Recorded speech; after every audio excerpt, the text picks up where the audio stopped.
ഡൽഹി എന്ന രാജ്യ തലസ്ഥാനത്തെ ഭരിക്കാൻ കേന്ദ്രം ഭരിക്കുന്ന പാർട്ടി തയ്യാറാകുമ്പോൾ ഇനി സൂക്ഷിക്കേണ്ടത് അവരുടെ അടുത്ത ചുവടുകളെയാണ്. എപി വീഴ്ത്തി ഇനി ആരെന്ന ചോദ്യമാണ് ഉയരുന്നത്. ഡൽഹിയിൽ വെക്കുന്ന ഓരോ ഇഞ്ചും ബി രാജ്യം മുഴുവൻ ഭരിക്കാനുള്ള തന്ത്രത്തിൽ വെക്കുന്നതായിരിക്കും. തലസ്ഥാനം അടിപൊളി വികസനത്തിൽ മാറിയാൽ എന്തുകൊണ്ട് നമുക്കും മാറിക്കൂടാ എന്ന് കേരളം ഉൾപ്പെടെയുള്ള സംസ്ഥാനങ്ങൾ ചിന്തിച്ചുകൂടാ. അതുകൊണ്ട് തന്നെ ഡൽഹി മാത്രമല്ല ലക്ഷ്യമെന്ന് ബി ഡൽഹിയിലൂടെ തന്നെ പറയാതെ പറഞ്ഞിരിക്കും.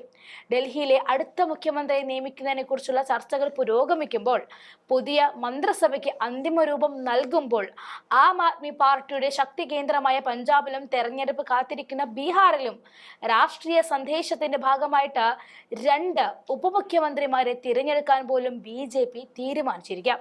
പുതിയതായി തിരഞ്ഞെടുക്കപ്പെട്ട ബി എംഎൽഎമാരിൽ ഒരു വിഭാഗം ദേശീയ തലസ്ഥാനത്ത് പാർട്ടി പ്രസിഡന്റ് JP നദ്ദയെ കണ്ടു കഴിഞ്ഞു.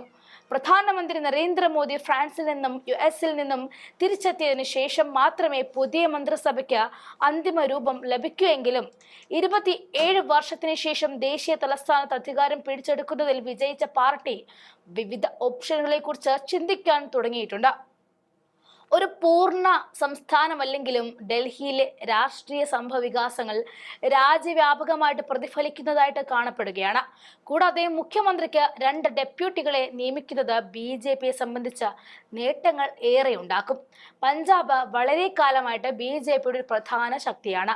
ഭഗവത് മാനിന്റെ നേതൃത്വത്തിലുള്ള ആം ആദ്മി പാർട്ടി സർക്കാർ നിലവിൽ പഞ്ചാബിൽ സുഖകരമായ ഭൂരിപക്ഷം ആസ്വദിക്കുമ്പോഴും കോൺഗ്രസ് പ്രധാന പ്രതിപക്ഷമായി നിലനിൽക്കുമ്പോഴും RSSന് സംസ്ഥാനത്ത് സ്വാധീനം ചെലുത്താൻ വളരെ പ്രയാസമാണ്. ബി അതിലേറെ ക്ഷീണവുമാണ്. കർഷക പ്രക്ഷോഭവും അകാലിദളുമായുള്ള ബന്ധം വിച്ഛേദിച്ചതും ബി ഒരു പ്രധാന മണ്ഡലമോ സഖ്യകക്ഷിയോ ഇല്ലാതാക്കിയതും വളരെ പ്രതിസന്ധി ഉണ്ടാക്കുകയാണ്. മുൻ അകാലി നേതാവും ഡൽഹി ഗുരുദ്വാര പ്രബന്ധക് കമ്മിറ്റി തലവനുമായ രജൌരി ഗാർഡൻ MLA മജീന്ദർ സിംഗ് സിർസ മന്ത്രിസഭയിലും ഉപമുഖ്യമന്ത്രിയായിട്ടും സിഖ് പ്രതിനിധിയാകാൻ സാധ്യതയുണ്ടെന്ന് കരുതപ്പെടുകയാണ്. ഇതുവഴി പഞ്ചാബ് കൊത്തിയെടുക്കാനാണ് ബി ശ്രമിക്കുന്നതെന്ന് പറയാതെ പറയേണ്ടി വരും.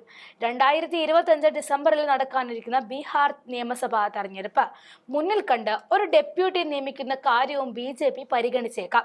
ബി മുന്നോട്ടു പോകാൻ ബുദ്ധിമുട്ടുള്ള ഒരു സംസ്ഥാനം കൂടിയാണ് ബീഹാർ. നിതീഷ് കുമാറിന്റെ JDUവിന്റെ ജൂനിയർ പങ്കാളി എന്ന നിലയിൽ ബി പലതവണ സംസ്ഥാനത്ത് അധികാരത്തിലെത്തിയിട്ടുണ്ട്. എന്നാൽ പാർട്ടിക്ക് ഒരു മുഖ്യമന്ത്രിയെ ഉയർത്താൻ കഴിയാത്ത ഒരേ ഒരു ഹൃദയഭൂമി സംസ്ഥാനം കൂടിയാണ് ബീഹാർ. ദേശീയ തലസ്ഥാനമായ ഡൽഹി, ഹരിയാന, UP, രാജസ്ഥാനിലെ ചില പ്രദേശങ്ങൾ എന്നിവിടങ്ങളിലെ ജാട്ട് ഭൂരിപക്ഷ മണ്ഡലങ്ങളുമായി അടുത്ത് കിടക്കുകയാണ്.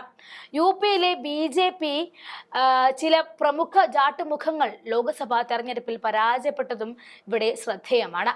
ഹരിയാനയിലും ഭൂപീന്ദർ സിംഗ് ഹൂഡയുടെ നേതൃത്വത്തിലുള്ള കോൺഗ്രസിനെതിരെ ജാട്ട് ഇതര വോട്ടർമാരെ അണിനിരത്താൻ പാർട്ടി ശ്രമിച്ചിട്ടുമുണ്ട്.